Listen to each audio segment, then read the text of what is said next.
Good morning, Dr. Crow. I appreciate the chance to redo my journals. I think I understand finally what you wanted in the journal assignment one. Um, I used a variety of artistic segues in the journals. I used tin foil. I used satin. I used toothpicks. And I'll show you the journals as we go through. As a former kindergarten teacher, as I said in class the other night, it's fun to channel your former self. And, being a kindergarten teacher, obviously, we used a lot of funky things to make art in our classroom.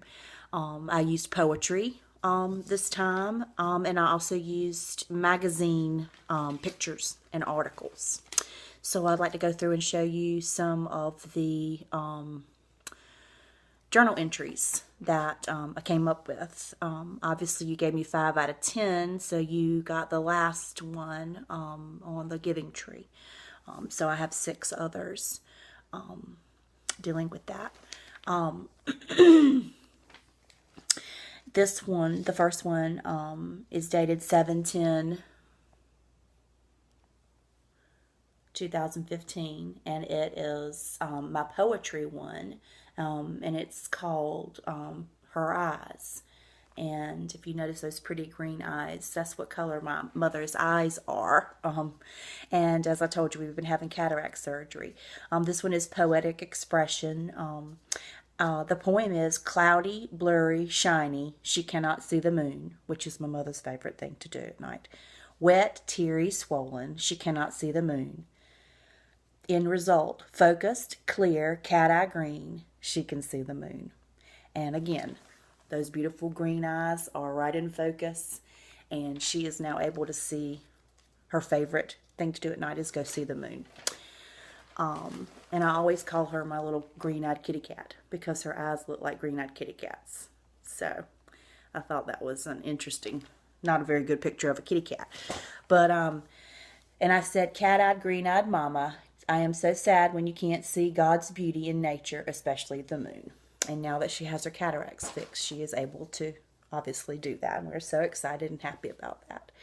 My next one is on beauty.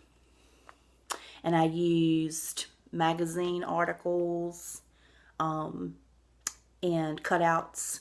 And on the back, I did a very cutout picture of a mother and a daughter. Because what I had on my mind in this journal was, I'm a Rodan and Fields consultant. I had beauty on my mind. Because what's important? Are we supposed to have beautiful hearts or minds? And I said beauty.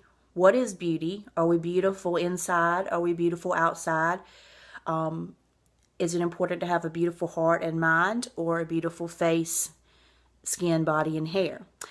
And a clip from the magazine was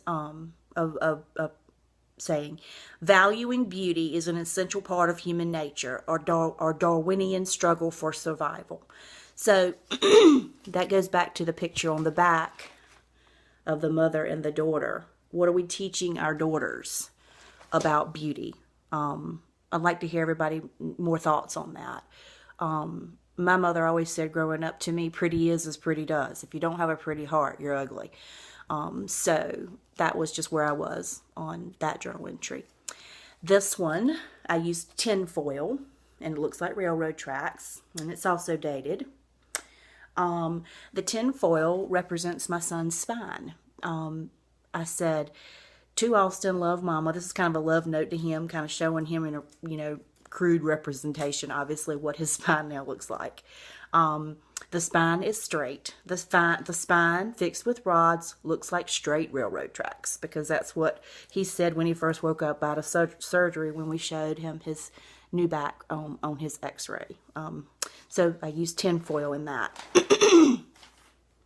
The next journal entry looks like a bunch of blotted ink dots.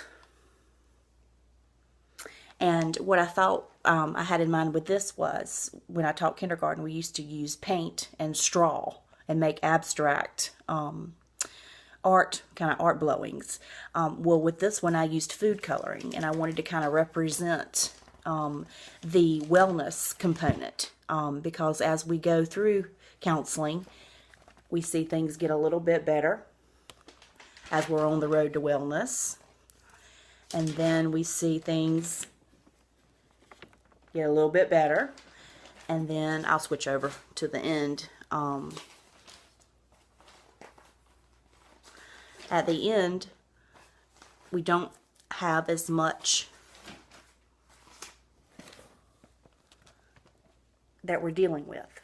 So what I kind of had envisioned for that entry was you start out incongruent, and through the course of counseling, you become more congruent, and you're able to have catharsis and clarity and on the road to wellness. So that's what I had in mind with that one. The next one I was really excited about. I used satin. It's a jagged heart.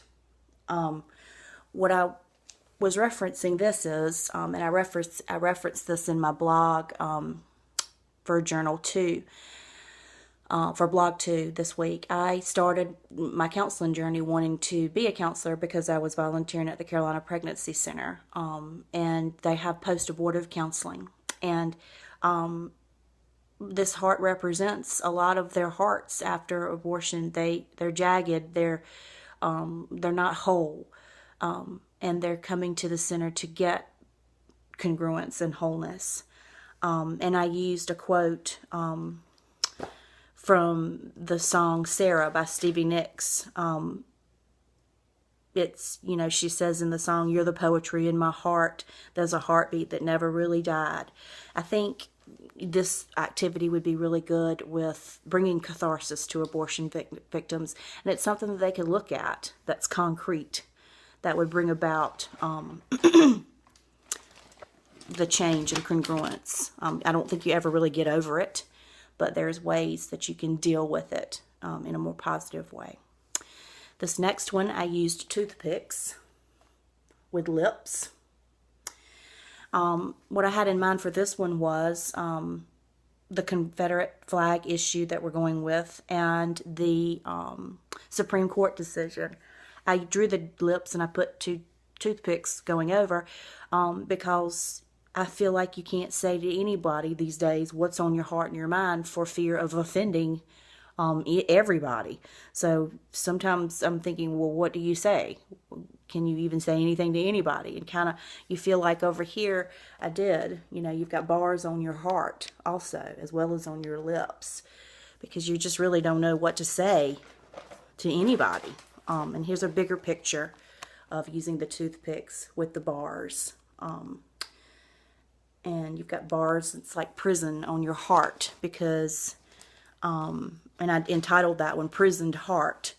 And I also joined in with the topic, the journey through counseling to wellness. The bars come off of your heart one by one, because that's the purpose of us, as counselors, to help the clients have wellness and congruence.